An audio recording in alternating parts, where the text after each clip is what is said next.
ایک بار حضرت نظام الدین اولیاء کے درگاہ پر خسرو بیٹھے تھے۔ اچانک ایک خوشبو ان کے پاس سے گزری اور انہوں نے پوچھا، یہ کس کی خوشبو ہے؟ حضرت نظام الدین اولیاء مسکراتے ہوئے بولے، یہ اس بندے کی خوشبو ہے جس نے اپنے دل کو عشق میں ڈبو دیا ہے۔ یہ سن کر خسرو نے کہا، اب مجھے یقین ہو گیا کہ آپ ہی وہ ہیں جنہیں میں تلاش کر رہا تھا۔ اس واقعے میں محبت، عقیدت اور صوفی روحانیت کا گہرا پیغام چھپا ہے، جو بتاتا ہے کہ حقیقی عشق اور روحانیت میں انسان اپنے آپ کو مکمل طور پر فنا کر دیتا ہے اور محبت کے راستے پر چلتا ہے۔ السلام علیکم دوستوں، آپ سبھی کا ہمارے note book life YouTube channel میں تہہ دل سے خوش آمدید ہیں۔ ویڈیو پسند آیا ہے تو چینل کو سبسکرائب، لائک اینڈ شیئر کرنا نہ بھولیں۔ امیر خسرو کی پیدائش 1253 میں ہوئی تھی اور ان کا اصلی نام ابوال حسن یمین الدین تھا۔ وہ ایک مشہور شاعر، موسیقار اور مفکر تھے۔ خسرو نے کم عمری میں ہی ادب اور موسیقی کی دنیا میں اپنی شناخت بنا لی تھی، لیکن ان کی زندگی میں ایک ایسا موڑ آیا جب ان کی روح میں ایک عجیب سی بے چینی اور خلا پیدا ہو گیا۔ حالانکہ خسرو نے اپنی زندگی میں بڑی کامیابیاں حاصل کیں، لیکن وہ ایک روحانی مرشد کی تلاش میں تھے جو انہیں روحانی سکون اور رہنمائی فراہم کر سکے۔ خسرو کے دل میں یہ یقین پیدا ہونے لگا کہ اس دنیا کے پرے بھی کچھ ہے جسے صرف ایک سچے مرشد کی مدد سے ہی جانا جا سکتا ہے۔ اسی دوران انہوں نے دہلی میں ایک عظیم صوفی بزرگ حضرت نظام الدین اولیاء کا نام سنا۔ حضرت نظام الدین اولیاء کا نام صوفی ازم کے پیروکاروں کے درمیان انتہائی عزت اور عقیدت کے ساتھ لیا جاتا تھا۔ ان کی روحانی تعلیمات، سادہ زندگی اور معاشرے کے ہر طبقے کے ساتھ محبت کی وجہ سے لوگ انہیں محبوب الہی کے لقب سے یاد کرتے تھے۔ ایک دن امیر خسرو نے ارادہ کر لیا کہ وہ حضرت نظام الدین اولیاء سے ملاقات کریں گے۔ وہ اپنی روح کی تڑپ کو سکون دینے کے لیے درگاہ کی طرف روانہ ہوئے۔ خسرو کی زندگی کا یہ موڑ محض ایک عام سفر نہیں تھا، بلکہ یہ ان کی زندگی کا سب سے اہم سفر تھا۔ وہ اس مقام کی طرف جا رہے تھے جہاں ان کی روح کو وہ سکون ملنے والا تھا جس کی انہیں صدیوں سے تلاش تھی۔ درگاہ کا ماحول پاکیزہ اور پر سکون تھا۔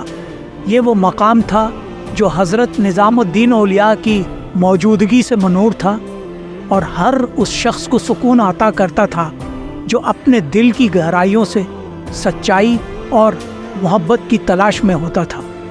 جب امیر خسرو درگاہ پہنچے تو انہوں نے دیکھا کہ کئی درویش پہلے سے وہاں بیٹھے ہوئے تھے۔ یہ منظر خسرو کے لیے بے حد انوکھا تھا۔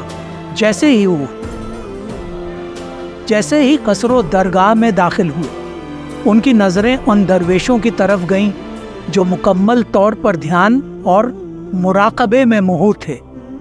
ہر شخص اپنی ہی دنیا میں غرق تھا، لیکن ان کے چہروں پر ایک عجیب سا سکون اور اطمینان کا تاثر تھا۔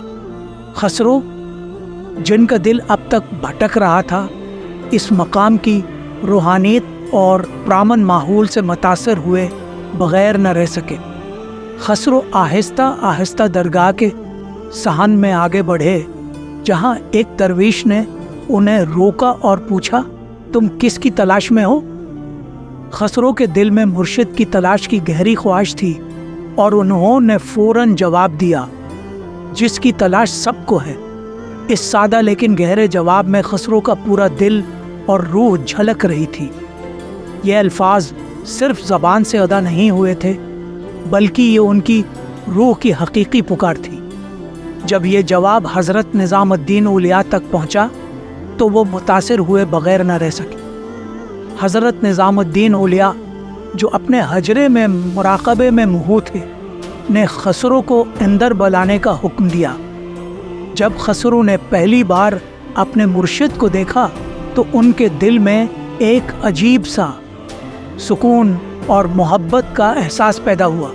ان کے سامنے ایک سادہ لباس میں ملبوس درویش تھے، لیکن ان کے چہرے پر ایک حیرت انگیز نور اور نرم مزاجی تھی۔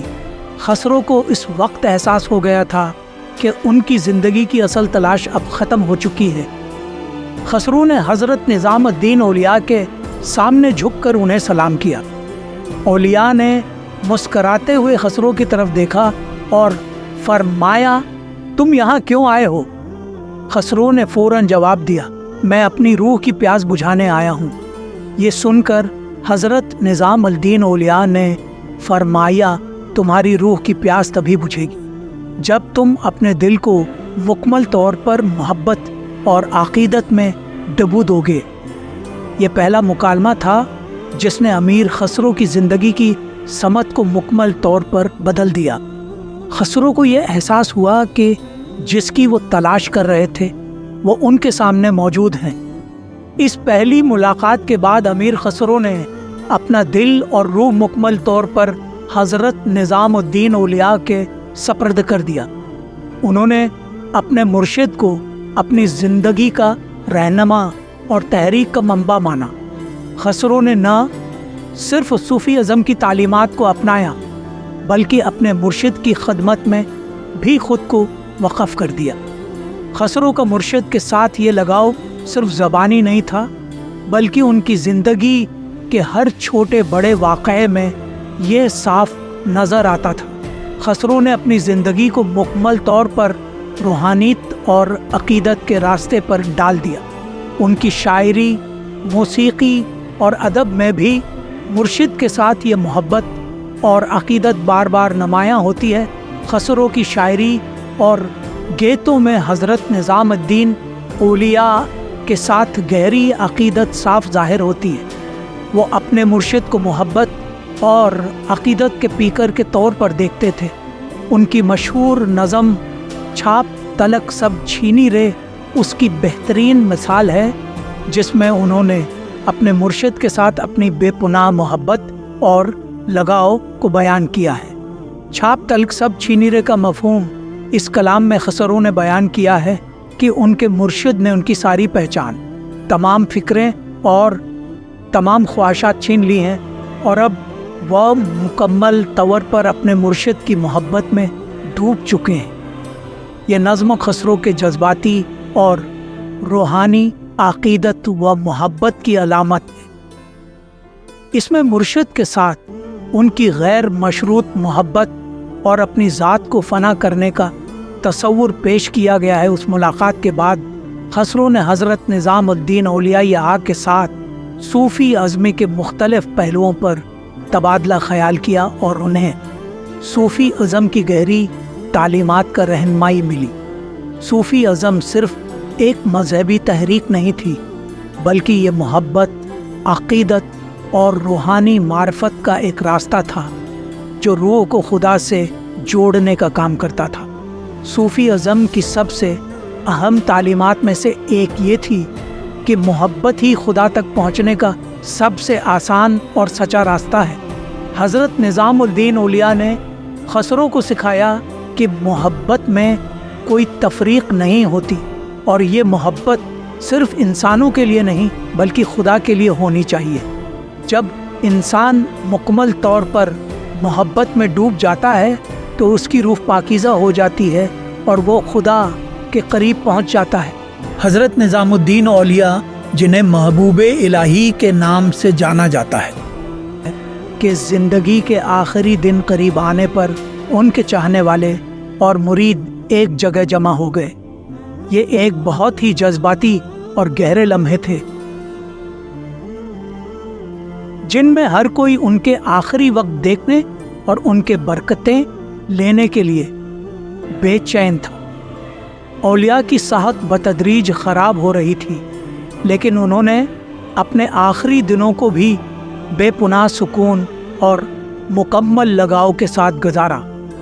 وہ اپنے مریدوں کو آخری نصیحتیں دے رہے تھے اور انہیں زندگی کی اہمیت، محبت اور عقیدت کی تعلیم دے رہے تھے۔ ان کی باتیں سنتے ہوئے ہر کسی کو ایسا محسوس ہو رہا تھا جیسے وہ ایک روحانی